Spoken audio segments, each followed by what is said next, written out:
Welcome back, friends. According to the federal government, small businesses, and there are 14 million of them, employ 50% of the workforce, produce 44% of America's goods and services, and create, get this, all of the new jobs.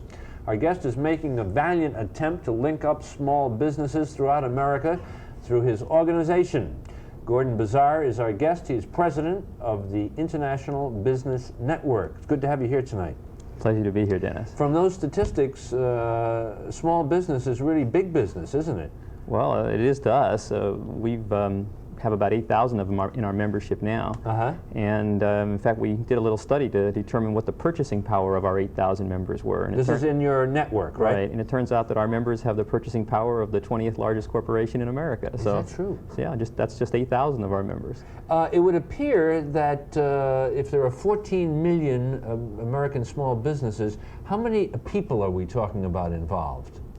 Well, clearly you mentioned that we employ 50% of the nation's workforce as collective small business. Okay, so then now we're talking about 60, 70 million people? Half of America literally is involved in small business, either by owning one, working in one, or being a dependent of somebody who works in one. So this is the backbone of America. You know, everybody's perception is that big business is running America. I would say that small business is kind of running America. No, it's the tail wagging the dog story, because big business is extremely well organized. They have the lobbyists, they have the financial clout, they have the concentration of power. The small business person is independent, he's not politically motivated. At least he hasn't been in the past. That's one of the things we're working very hard to change. Is that because he's so tied up, or she's so tied up in running the business? You bet. Well, not only that, it's the nature of the small business person anyway. A person who goes into his own business is independent by nature. He's not a joiner. He's historically a person who solves his own problem. He rolls up his sleeves, he pitches in, he gets the job done. He's not the joiner. He's not the guy who goes out and holds signs in front of his congressman's office. He just doesn't work that way. There was a presidential report that came out recently about small businesses. Are there some trends there? Are there some contributions? Are there some things that we know about from that report? Well, there's a lot of things that report had to say. One of the things that's very interesting, that's a trend right now, is a tremendous increase in home businesses. What's happened is people who work for big companies are finding that in order to supplement their income, they're starting little businesses in their homes, working out of their garages, and that's a very significant trend. There's also a general trend towards decentralization in general. The small business is growing in leaps and bounds. They're picking up at the rate of 2 to 1 every job that's lost by big business. Small business is picking up new jobs at the rate of 2 to 1. Also, another interesting fact about the small business is that they contribute to employment at the place that it's needed. People who are young in the job market and old in the job market, people who are part-timers, are being picked up by the small business. The small business is more flexible. It can adjust to the needs of the workforce, whereas big business is usually more structured, more organized. It requires the workforce to conform to them. Okay, now when we talk about small business, we're not only talking about people, jobs, organizations with 1, 2, 3, 4, 5 people, are we? What's the cutoff line when we're talking about a small business? Well, technically a small business is 500 employees or less.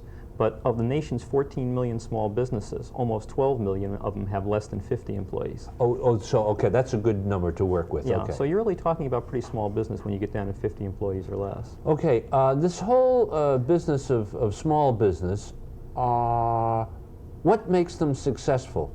What do you see that really makes them take off and work? Well, there's the entrepreneurial spirit more than anything else. It's no matter what government does to them, they survive anyway. For years, the policies of our government in particular have been very oppressive to the small business community. Like what? Well, they've been overtaxed, overregulated. See, as an example, if you were to take a big business, a large company, and you have the imposition of a government regulation, the big business has a bureaucratic structure within it, which now deals with the bureaucratic structure of the large government, and they somehow get along with each other. They make it work. When regulation imposes itself upon a small business person, he ends up in the position of having to deal with the regulations himself. And so you take the most productive person in the business and you take him away from the problems of running his business and into the problems of interfacing with government. And bureaucrats and entrepreneurs don't mix. They're like gasoline and water. And so as a result, a lot of productivity is lost through regulating small businesses or trying to regulate small businesses. What's the biggest mistake people make when they're trying to start a business? When they're trying to start a business, the biggest mistake they make is trying to start one. Why? As opposed to buying one. Oh. One of the things that, Okay. that I spend a good deal of my time doing is going around the country, teaching people how it is that they can buy businesses as opposed to start them. For example, Dennis, when you go to start a business, many people start it by first of all putting their life savings into the business. Sure.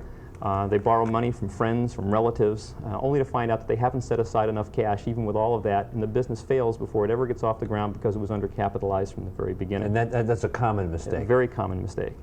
The second problem that you have when you start a business is nobody gives you credit. It's your cash that has to buy all your inventory, your furniture, your fixtures, open your location, do your advertising, hire your personnel.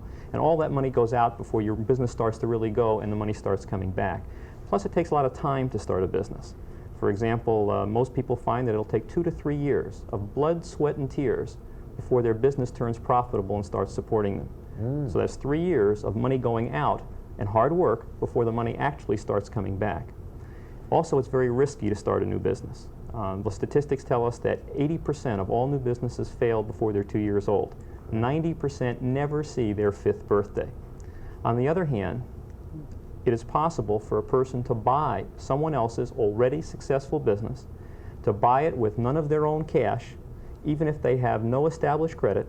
It's possible to be in that business within 6 weeks from the day that they start looking for it. It is possible to buy that business and have a positive cash flow right from the day that you buy it, and it's possible to do it with no risk on the basis of 2 reasons. One is you buy a business that's more than 5 years old and already has a substantial track record. And second, there are techniques that you can use to insulate yourself from the risk in case the business does fail.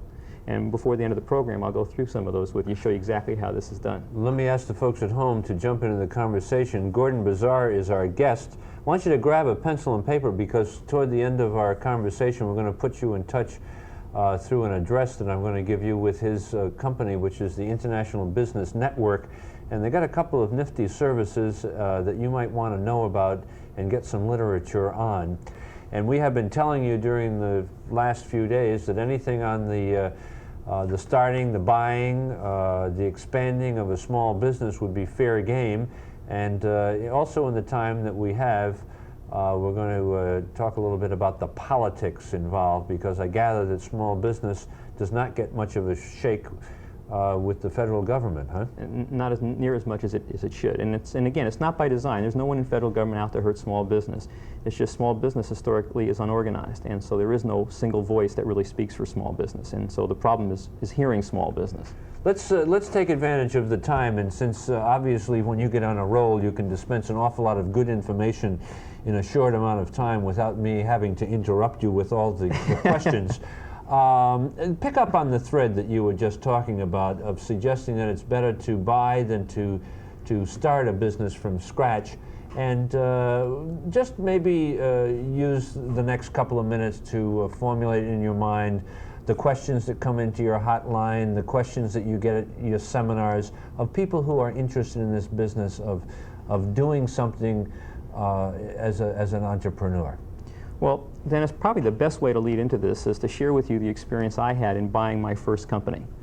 I was a few years out of school. I did not have a lot of money, but I found a small manufacturing company that I wanted to buy.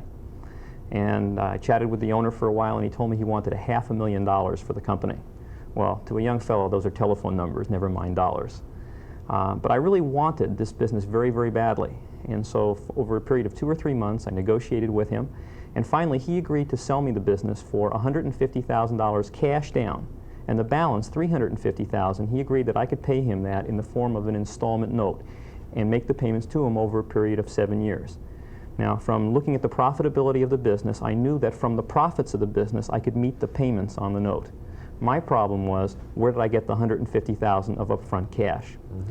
I did a lot of research, and I found out that there were lenders out there that are called asset-based lenders, and that once I owned the company, I could go to these asset-based lenders and pledge the assets that were within the business itself as collateral for a loan. Now, in this company that I wanted to buy were $300,000 worth of machinery and equipment, accounts receivable, and inventory. And once I owned the company, these asset-based lenders would loan me up to 80% of their value, or $240,000. My problem, however, was that I didn't have the $150,000 to buy the business so that I could take the assets within the business and pledge them to the asset-based lenders. But I did a little more research, and I found out that I could go to a bank and get what's called a swing loan. In other words, borrow $150,000 from the bank in the morning, give that to the seller, which would now make the business mine. Then in the afternoon, go to the asset-based lender, pledge the assets that were within the business that I just bought, raise the $240, and then from the $240 immediately repay the bank their $150, leaving me with $90,000 in the company to use as working capital to build it. But as luck would have it, Dennis, when I went to my banker and explained this grand plan to him, he looked at me over the top of his horn-rimmed glasses and he said, you know, Mr. Bizar, he says, that's a great plan that you have here, but you know, you don't have any credit rating with us that would even remotely warrant a $150,000 loan. Well, I smiled at him and I said, you know, Mr. Banker, I thought you might say that. So I just want you to know that I'm going to set it up so your loan to me will be totally risk-free. In fact, the money will never leave your hands. And the way we did it is we set up what's called a double escrow. In other words, the banker put his $150,000 into escrow A. And when escrow A closed, the money was released directly to the seller, and that made the business mine. In the meantime, I had the asset-based lenders put their $240,000 into escrow B. When escrow B closed, $150,000 was released directly to the bank to repay their loan. The other $90,000 came to me. The banker, in his trust department, held both escrows, and both escrows closed simultaneously. So the banker was never out his money even for a second. And on that basis, I didn't need to have a good credit rating to get that loan. And Dennis, the significance of the technique that I just described to you is that anybody, whether he has a credit or not, who wants to own a business of his own can do it with none of his own cash if he just knows the simple keys that make it possible. And that's a very significant fact.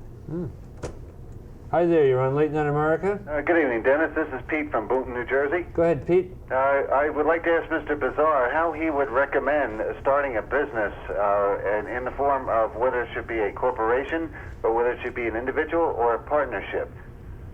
Okay, well, first of all, I'd like to point out that any business that I ever start, even though it has no income at all on the day that it might be started, I would always start it as a corporation. And I know a lot of accountants and attorneys disagree with that. They say, well, you shouldn't do that until you have a certain amount of income. The real benefit of forming a corporation is it insulates you from unlimited liability. Your liability is only the amount of investment that you actually make in your corporation. The significance of that is that if you do make a mistake in the starting of your business and it turns out that it doesn't work out the way that you thought it would, the only thing you've risked is what you've invested in your corporation. Otherwise, if you do it as a partnership or if you do it as a sole proprietor, you risk all your assets if the business loses money.